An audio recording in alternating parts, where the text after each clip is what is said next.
क्या आपने भी कई बार सपनों में सांप देखा है? अगर हाँ, तो आप इस प्रवचन को पूरा जरूर सुने। इस प्रवचन के माध्यम से हम आपको बताएंगे कि सपनों में सांप दिखाई देने का क्या अर्थ होता है।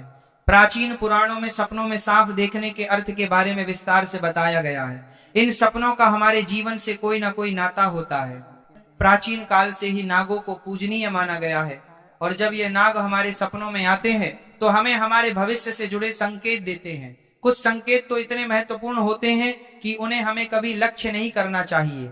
इसीलिए आप इस प्रवचन को पूरा जरूर सुने, क्योंकि आधा अधूरा ज्ञान घातक होता है। तो चलिए जानते हैं शिव ने माँ पार्वती को नागों के सपनों से जुड़े कौन से रहस्य बताए हैं। दोस्तों, एक बार की बात है, कैलाश पर्वत की ऊंची चोटियों पर देवी पार्वती और भगवान शिव एक साथ बैठे थे।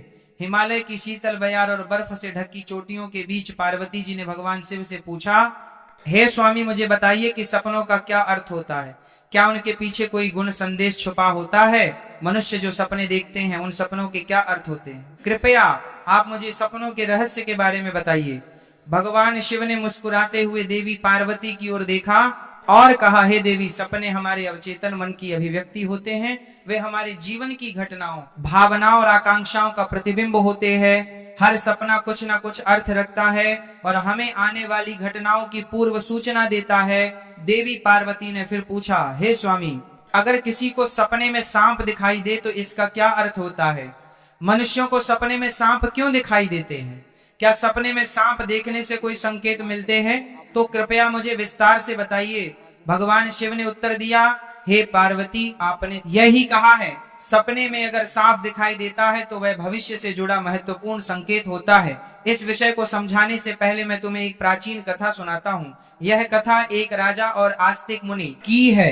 इस कथा को सुनने के पश्चात तुम्हें पता चल जाएगा कि सपने में सांप क्यों दिखाई देते हैं। इसलिए तुम इस कथा को पूरा जरूर सुनना।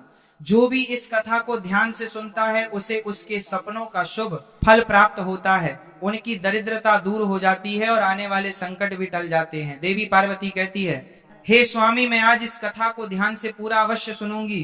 कृपया आप मुझे वह कथा सुनाइए। तब महादेव देवी पार्वती को वह कथा सुनाते हैं। दोस्तों, अब मैं आपको वह कथा सुनाने जा रहा हूँ। आप इस कथा को ध्यान से पूरा सुनिए, क्योंकि आप सपनों का गलत अर्थ भी निकाल सकते हैं। इसलिए इसे आधा अधूरा ना सुने। तो चलिए सुनते हैं वह कथा। प्राचीन समय में एक महान राजा था जिसका नाम देवदत्त था।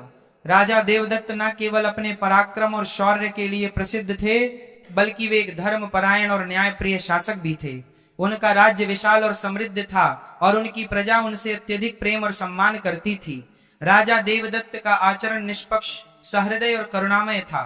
वे अपनी प्रजा की समस्याओं को ध्यानपूर्वक सुनते और उनका समाधान करने का प्रयास करते थे। वे नियमित रूप से यज्ञ और धार्मिक अनुष्ठान करते थे और वे भगवान शिव के परम भक्त थे। राजा देवदत्त की रानी का नाम सुभद्रा था। सुभद्रा अत्यंत सौम्य, बुद्धिमान और राजा की हर स्थिति में साथ देने वाली थी। राजा और रानी की कोई संतान नहीं थी, जिससे वे कभी कभी चिंतित रहते थे। फिर एक रात राजा देवदत्त ने एक बहुत ही विचित्र सपना देखा कि एक मरा हुआ सांप उनके पैरों के पास पड़ा हुआ है। महाराज इस सपने को देखकर बहुत ही भयभीत हो गए। जागने के बाद उन्होंने यह सपना रानी सुभद्रा को बताया। राजा देवदत्त ने चिंतित होकर रानी से पूछा, हे प्रिय, मैंने सपने में एक मरा हुआ सांप देखा है, इसका क्या अर्थ हो सकता है? रानी सुभद्रा ने राजा को दिलासा देते हुए कहा, हे स्वामी, सपने हमेशा किसी न किसी संदेश का प्रतीक होते हैं, किंतु सपनों का अर्थ जानने के लिए हमें किसी विद्वान राशि की सहायता लेनी चाहिए। तब महाराज अपने मंत्रियों को बुलाते हैं और कहते हैं, मंत्रियों, आज मैंने बड़ा ही विचित्र सपना देखा है। मैंने सपने में एक मरे हुए सांप देखा जो मेरे पैर के पास पड़ा था। इस सपने का क्या अर्थ हो सकता है? तुम सब जाकर पता करो। तब सभी मंत्रीगण जाते हैं और नगर में निवास करने वाले अनेक ऋषि मुनियों से पूछते हैं, लेकिन कोई भी उन्हें इस सपने का अर्थ बता नहीं पाया। तो वह लौट कर आ गए और महाराज से कहने लगे, हे महाराज, हमारे राज्य में ऐसा कोई नहीं है जो आपके सपने का अर्थ समझा सके। फिर अन्य मंत्री महाराज के पास आता है और कहता है, हे महाराज, हमारे राज्य के पास स्थित जंगल में मुनि आस्तिक निवास करते हैं, जिन्होंने स्तर पर नाशक यज्ञ से समस्त नागों की रक्षा की थी। इसीलिए उन्हें नागों का रक्षक माना जाता है। हमें उन्हीं के पास जाना चाहिए, वे ही आपको आपके सपनों का अर्थ समझा सकते हैं। फिर महाराज देवदत्त ने आस्तिक मुनि के आश्रम पर जाने का निर्णय लिया। तब महाराज अपने सिपाहियों के साथ रथ में बैठकर आस्तिक मुनि के आश्रम पर जाते हैं। तब आस्तिक मुनि महाराज का स्वागत करते हुए पूछते हैं, हे राजन, मेरे आश्रम में आपका स्वागत है। कहो, आपकी क्या समस्या है? किस कारण से आपका हमारे आश्रम में आगमन हुआ है? तब महाराज देवदत्त कहते हैं, हे मुनिवर, मैं आपके पास एक सहायता मांगने के लिए आया हूँ। मैंने नागों का एक विचित्र स्वप्न देखा है, उसी का अर्थ जानने के लिए आपके पास आया हूँ। आस्तिक मुनि कहते हैं, हे राजन, आपने सर्पों के विषय में जो भी स्वप्न देखा है उसे निसंकोच होकर कहें। सपने में सांप देखने पर इसका कोई ना कोई अर्थ अवश्य होता है। यह जो स्वप्न आपने देखा है उसे विस्तार से बताएं। महाराज देवदत्त आस्तिक मुनि से कहते हैं, हे मुनिवर, कल रात मैंने एक विचित्र स्वप्न देखा। मैंने देखा कि एक मरा हुआ सांप मेरे पैरों के पास पड़ा हुआ था। कृपया मुझे स्वप्न का अर्थ बताइए। आस्तिक मुनि ने ध्यान पूर्वक राजा की बात सुनी और कहा, हे राजन, अगर सपने में आपको मरा हुआ सांप दिखाई देता है तो इसका मतलब है कि आपके जीवन की बाधाएं और संकट जल्द ही दूर होने वाले हैं। ये एक शुभ संकेत है, इसलिए आप चिंता मुक्त होकर घर पर जाएं। इसमें भयभीत होने वाली कोई बात नहीं है। फिर महाराज देवदत्त प्रसन्न होकर आए, आस्तिक मुनि को प्रणाम करते हैं और धन्यवाद देते हुए लौटकर अपने राज्य में लौट जाते हैं। इस स्वप्न के फल स्वरूप कुछ दिनों बाद राजा देवदत्त के राज्य में दुश्मनों द्वारा पैदा की गई सभी समस्याएं और संकट दूर हो गए। राजा इस संकेत से बहुत खुश हुआ। फिर अगले दिन रात को राजा देवदत्त को ऐसा ही सांप का और एक सपना आया। उस सपने में राजा देवदत्त ने देखा कि वह एक बड़े सांप को पकड़ रहे हैं। जागने के बाद राजा ने तुरंत आस्तिक मुनि के पास जाकर पूछा, हे मुनिवर, मैंने सपने में देखा कि मैं एक बड़े सांप को पकड़ रहा हूँ, इसका क्या अर्थ है? आस्तिक मुनि ने कहा, हे राजन, अगर आप सपने में सांप को पकड़ते हुए देखते हैं तो यह भी एक शुभ संकेत होता है।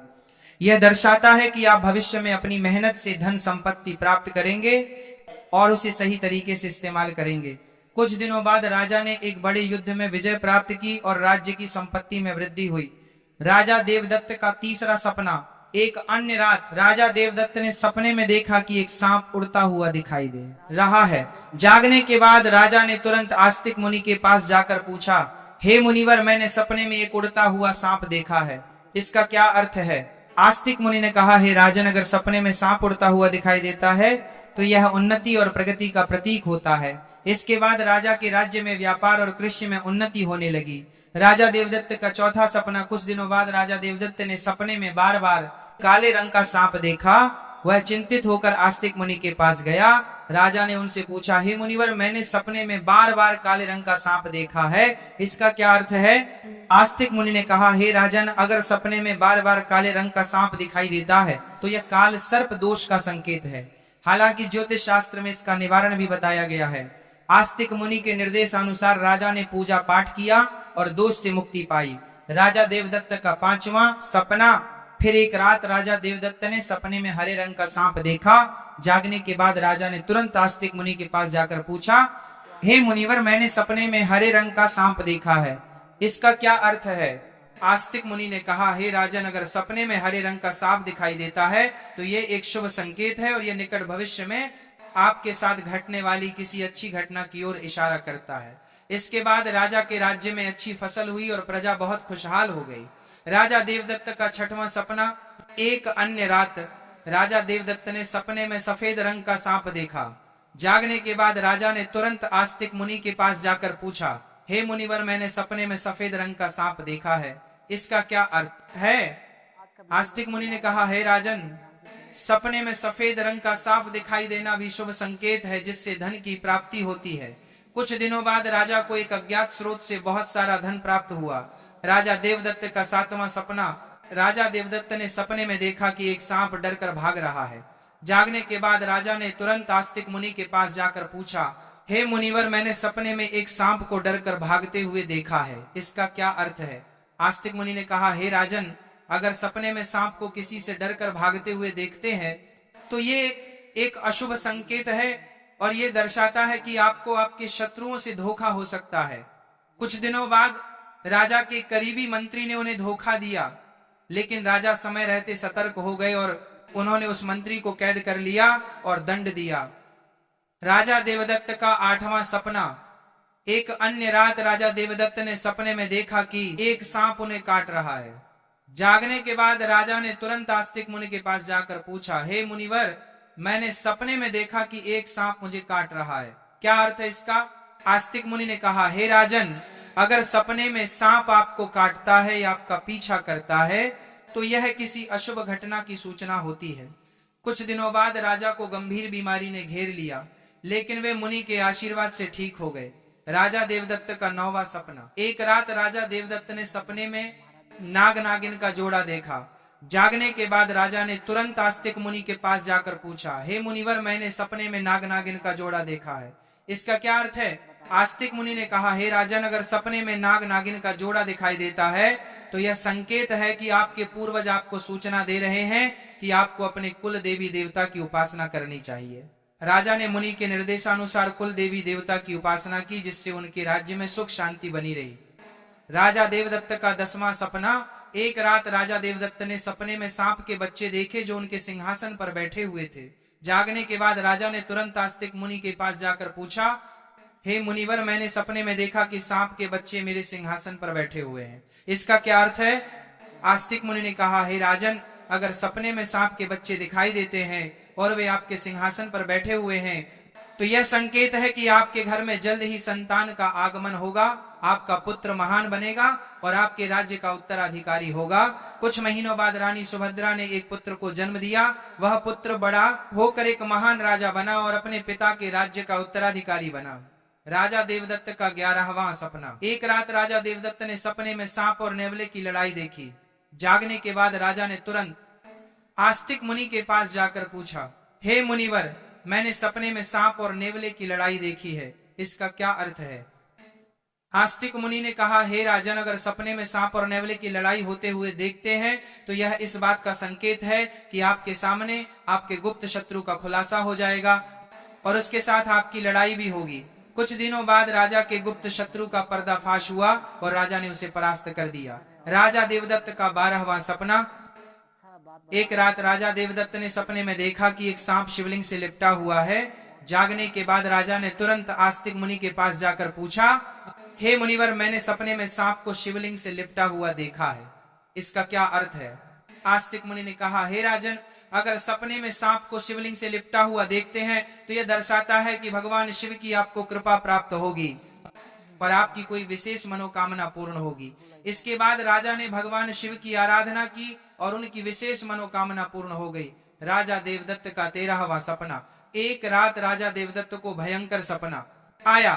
उन्होंने देखा कि एक काला सांप उनकी छाती पर आकर बैठा है। राजा बहुत भयभीत हो गया और तुरंत आस्तिक मुनि के पास पहुंचा। हे मुनिवर, मैंने एक भयंकर सपना देखा है, एक काला सांप मेरी छाती पर आकर बैठा था, इसका क्या अर्थ है? राजा ने घबराते हुए पूछा। आस्तिक मुनि ने गंभीर स्वर में कहा, हे राजन, यह सपना आपके लिए गंभीर चेतावनी है। इसका अर्थ है कि आपकी मृत्यु निकट है। आपको तुरंत भगवान शिव की शरण में जाना चाहिए और उनकी आराधना करनी चाहिए, वे ही आपको इस संकट से बचा सकते हैं। राजा देवदत्त भयभीत हो गए और तुरंत भगवान शिव की आराधना करने लगे। उसने कठोर तपस्या की और भगवान शिव को प्रसन्न करने के लिए अनेक यज्ञ और अनुष्ठान किए। भगवान शिव राजा देवदत्त की भक्ति और तपस्या से प्रसन्न हो गए और उन्होंने प्रकट होकर कहा, हे राजन, मैं तुम्हारी भक्ति और तपस्या से प्रसन्न हूँ। तुमने अपनी मृत्यु के भय से नहीं बल्कि सच्चे मन से मेरी आराधना की है, इसलिए मैं तुम्हें आशीर्वाद देता हूँ कि तुम्हारी आयु लंबी होगी और तुम स्वस्थ एवं सुखी जीवन जियोगी।